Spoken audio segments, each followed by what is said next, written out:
আজ লিসা শাড়ি পরে এসেছে কাইয়ের সাথে দেখা করতে। শাড়ি সে সামলাতে পারে না ঠিক, তবে পরলে অদ্ভুত লাগে। অনেকটা দুপুরের ঝলমলে রোদ্দুরে একখণ্ড বাঁকা চাঁদ যেন, কিছুটা অগ্নিকুণ্ডে প্রতীয়মান বরফের মূর্তির মতো, শান্ত শীতল ও পার্থিব সৌন্দর্যের মলিনতা এমন সুন্দর দেখায় লিসাকে। সেই সৌন্দর্য দেখার জন্য মনের চোখ লাগে, বাহ্যিক দৃষ্টিতে তো কেবল কটাক্ষই করা যায়। যেমনটা কাই করে বসলো দেখা হওয়া মাত্র। রেস্টুরেন্টে ঢুকে লিসাকে দেখেই কাই বিদ্রুপের হাসি দেখিয়ে বলল, কি হলো না, রাতে ঘুমাও না নাকি? চোখের নিচের গর্ত দেখছো? কাজল কেনার জন্য পয়সা খরচ করা লাগবে না। রসিকতাটা যেন লিসার গায়ে তীক্ষ্ণ সূচ হয়ে বিঁধল। অস্বাভাবিকতার সাথে মেয়েটা স্বাভাবিক থাকার আপ্রাণ প্রচেষ্টা চালিয়ে বলল, হ্যাঁ তোমারই কাজ কাম। প্রেমিকার চোখের জল কাজল কেনার পয়সাটা বেঁচে গেল, তোমারই লাভ।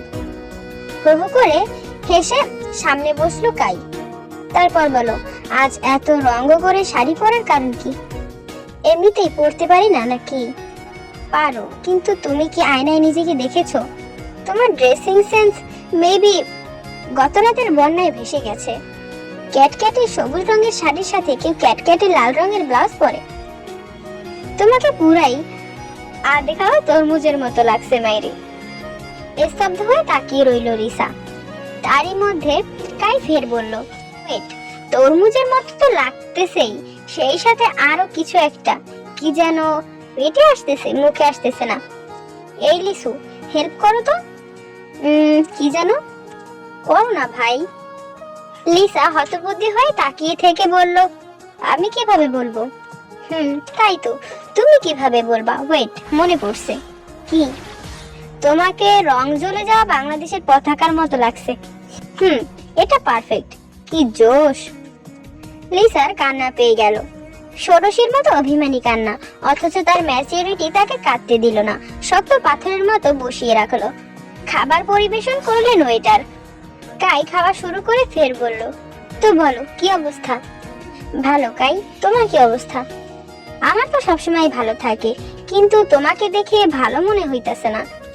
এই 24-এর যুবতী বয়সে একটু তরতাজা থাকবা, গায়ে জোশ থাকবে, চোখ মুখ একটা আলাদাই গ্লো থাকবে, ঠিক না? অথচ তোমাকে দেখলেই মনে হয় 5-10 বছর ধরে সংসার করতেছো, 2-3টা বাচ্চা সামলাইতেছো।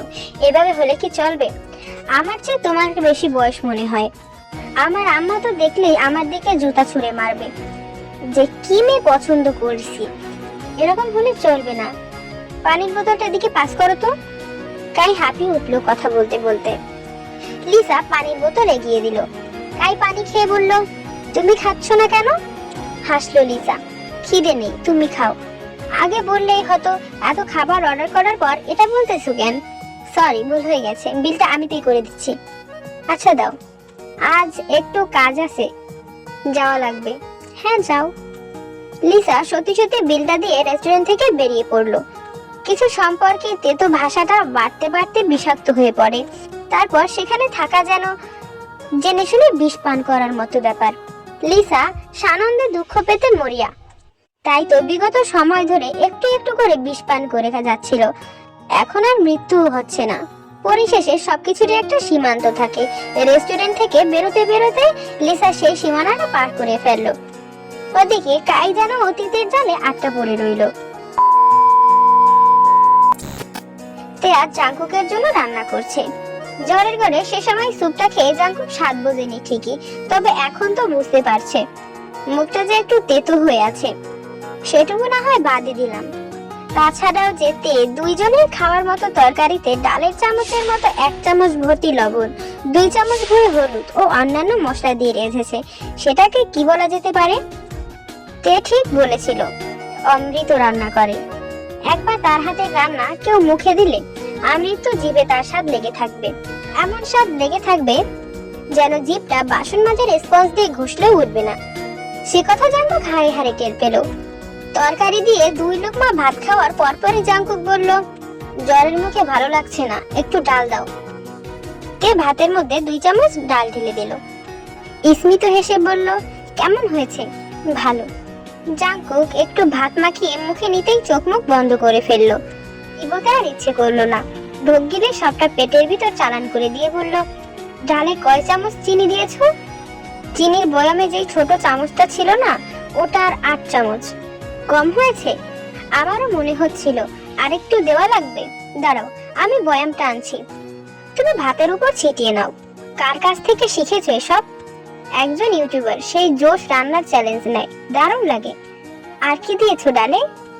মেথি, তিসি আর কালো জিরা। দেখতে সুন্দর লাগছে, খেতেও ভালো হবে নিশ্চিত। আমি চুলে দেই এগুলা, এত সিল্কি লাগে। খেতে কেমন? একেবারে অমায়িক। তের চোখ দুটো জল করে উঠলো, উৎফুল্লতা নিয়ে বলল, আরেকটু দেই। জাঙ্কুক নিজের জন্মের পর থেকে করে যাওয়া পাপগুলোর হিসাব করে যাচ্ছিল। হিসাব করে দেখা গেল কথায় কথায় সুগাকে লাথি মারা ছাড়া সে তেমন আহামরি দোষ করেনি। নাকি করেছে মনে পড়ছে না তার। প্রাণপণ চেষ্টা চালিয়ে মনে পড়তে লাগলো।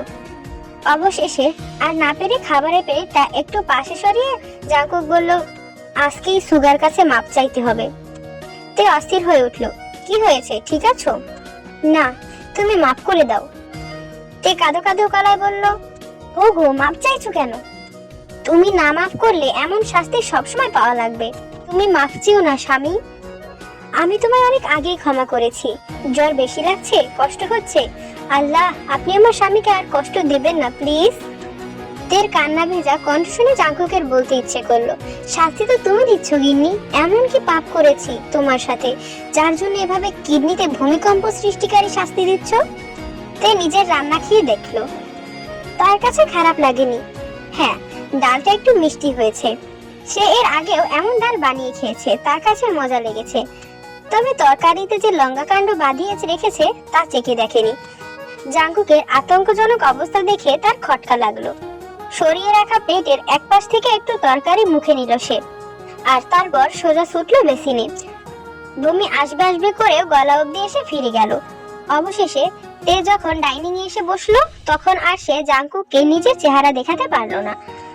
জাঙ্কুক সারা শব্দ না পেয়ে টেবিল থেকে মাথা তুললো, বাঁকা চোখে তাকালো তের দিকে। প্রথমে বিস্মিত হলো, আর তারপর থেকে তারই অনুসরণ করে টেবিলে মাথা ঠেকিয়ে বসে থাকতে দেখে জিজ্ঞেস করলো, তোমার কি হয়েছে? মাথা তুলতে পারলো না, কাঁদো কাঁদো গলায় বলল, আমাকে মাফ করে দাও স্বামী। জাঙ্কুক অবুঝের মতো শুধালো, মাপ তো আমি চাই, তুমি কেন চাইছো, কি উপলক্ষে? তে মুখোমুখি বসা টেবিলের থুতনি ঠেকিয়ে জাঙ্কুকের দিকে তাকালো। ঠোঁট উল্টে তার চোখ মুখে অসহায়ত্ব। বেচারি দুঃখ ভারাক্রান্ত মন নিয়ে বলল, আমি নির্যাতনের জন্য স্বামী, প্লিজ মাফ করে দাও। তুমি খেয়েছো নাকি? মাত্র। সর্বনাশ, অমৃতের স্বাদ কেমন? লজ্জা দিও না তো, মরে যাচ্ছি এমন স্বাদ। জাঙ্কুকের হৃদয়ের মাঝে ভাঁজ, ঠোঁটের এক পাশে এঁটে রয়েছে শীতল হাসি। অমন হাসি সহজে দেখা যায় না, বোঝা যায় না। অনুভূতির বিষয় তো সোজা উপলব্ধি করে নিতে হয়। জাঙ্কুক উঠে দাঁড়ালো। তের মাথার চুলগুলো সামান্য এলোমেলো করে দিয়ে বলল, 5 মিনিট ওয়েট করো এখানে, একদম নড়বে না। কেন? প্রশ্ন না, থাকো। জাঙ্কুক কিচেনে চলে গেল, আর তারপর 5 মিনিট পর দুটো ডিম ভাজি করে নিয়ে এলো। নিজের প্লেটটা টেবিলের এক পাশে সরিয়ে রেখে দুটো প্লেটে সোজা করলো, আর তারপর দুটো প্লেটে ভাত বাড়লো। বলল, দুপুরে খেয়েছিলে? তে মাথা নাড়লো, সময় পাইনি। আপনি তো কল দেননি গতকাল থেকে। বাসায় আসতেই মা জানালো আপনি অসুস্থ, তাই চলে আসছি। ভালো ভাত রান্না করেছো, লজ্জা দেবেন না। না আসলেই। ডিম ভাজি দিয়ে অল্প একটু খাও, রাতে অনলাইনে অর্ডার করে দেব। জাঙ্কুক খাবার বেড়ে তের দিকে প্লেট এগিয়ে দিল, নিজেরটা সামনে নিয়ে বসলো। তে অবাক হয়ে জাঙ্কুককে দেখছে। এত নমনীয় সে, এত দায়িত্বশীল। যা খাইয়েছে সে অন্য পুরুষ হলে একটু হলেও কটু কথা শোনাতো, কিংবা নিশ্চুপ থাকতো। অথচ জাঙ্কুক অভিযোগ নেই কোনো। তেকে হা করে তাকিয়ে থাকতে দেখে জাঙ্কুক বলল, কোনো সমস্যা হয়েছে? না না, খাও। খাচ্ছি। তে ভাতের প্লেটে হাত দিল এবং ভাত নেড়েই গেল 2 মিনিট ধরে। সে গরম খাবার খেতে পারে না, ঠান্ডা হলে তারপর খায়। তে তার খাবার ঠান্ডা হওয়ার অপেক্ষায় রইল, আর জাঙ্কুক অপেক্ষায় রইল তার বউয়ের মুখে খাবার তোলার। আর কিছুক্ষণ পর তে লক্ষ্য করলো জাঙ্কুক তার খাবার মুখে দেওয়ার আগ অব্দি নিজে খায়নি। খাবার শেষে রুমে আসতেই তে বলল, আসুন জ্বর আছে কিনা দেখি। তে বক্স থেকে থার্মোমিটার বের করতে যাচ্ছিল। জাঙ্কুক সেটুকু সময় তাকে দিল না। লম্বা দুটো কদমে এগিয়ে এলো ছোট্ট মানবীয় সম্মুখে। জাঙ্কুক লম্বায় তার চেয়ে অনেকটা বেশি, কাজে খানিকটা ঝুঁকে দাঁড়ানো লাগলো।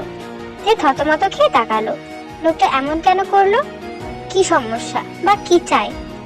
কিছুইতে বুঝতে পারলো না। বড় বড় চোখ ধরে দিয়ে তাকিয়ে রইল। সেকেন্ডের বিলম্বে জনাব বললেন, রানী সাহেবা, জ্বরটা দেখুন। তে ডান হাতের উল্টো পিঠটা উঠে এলো জাঙ্কুকের কপাল বরাবর। জ্বর নেই, অনেকটা সুস্থ। তে হাত সরালো না, সেভাবেই দাঁড়িয়ে রইল। জাঙ্কুক প্রিয়তমা স্ত্রীর এটুকু স্পর্শ লোভে ঝুঁকেই দাঁড়িয়ে রইল। কিছু অসুখ কেবল অসুস্থতা থেকেই আসে না, কিছুটা আসে একাকিত্বের অভিলাষে। সঙ্গলোভে মানুষ কত কি তো করে। জাঙ্কুকের সহজে জ্বর হয় না, অথচ বৃষ্টিতে গাছ হওয়া মাত্র জ্বরে বিছানার সাথে লেপ্টে থাকে সে। সেই জ্বরের অস্তিত্ব 3 রাত, অথচ আজ এক রাতেই সেরে উঠছে সে। কেন? সে একা নেই, তার খেয়াল রাখার জন্য একজন আছে। একটু পাগলাটে বটে, একটু নাটকীয়তা করে অবশ্য, কিন্তু সে অসুস্থ হলে এই মানুষটাই সব ছেড়ে ছুটে আসবে। সে কষ্ট পেলে এই মেয়েটাই ঠোঁট উল্টে কাঁদতে বসবে। তার হাজারটা বদ অভ্যাসে এই মেয়েটাই বকতে বকতে বুকে এসে যাবে। কি আনন্দ! এত আনন্দের সাথে অসুস্থ থাকা যায় নাকি? জাঙ্কুক নতমুখী হয়ে স্মিত হাসলো। ধীর শব্দে বলল, জ্বর ছেড়ে ঘামছি madam, I need a shower, যেতে পারি? তে লাফিয়ে তাকে ছেড়ে দাঁড়ালো। বুকের ভিতরে জ্বালা দিতে থাকা অসহ্য হৃৎপিণ্ডটা লাফিয়ে বেড়াচ্ছে। তে বড় করে একটা শ্বাস টানলো, আর তারপর দম আটকে দাঁড়িয়ে রইল। মেয়েটার এহানো কাণ্ডে জাঙ্কুক গাল টেনে দিয়ে একটা টাওয়াল নিয়ে ওয়াশরুমে ঢুকে গেল। দরজাটা খট করে শব্দ হলো। বুকে হাত রেখে বিছানায় বসে পড়ল তে। এমন অচেনা, অজানা ও ঐশ্বরিক অনুভূতির জন্য তার অপেক্ষা 18টা বসন্ত। তে পাগল পাগল লাগতে শুরু করলো। মেয়েটা বোধহয় সত্যি পাগল হয়ে উঠলো। সে পুরো বিছানায় কিছুক্ষণ গড়াগড়ি খেলো। সবকিছু কেমন তার, সবকিছুতেই তার স্বামীর সুবাস। এত সুখ সবে। জাঙ্কুক শাওয়ার নিয়ে রুমে ফেরার আগেই তে ভদ্র হয়ে গেল। একদম শান্ত মেয়ে সেজে এক কোণে বসে রইল।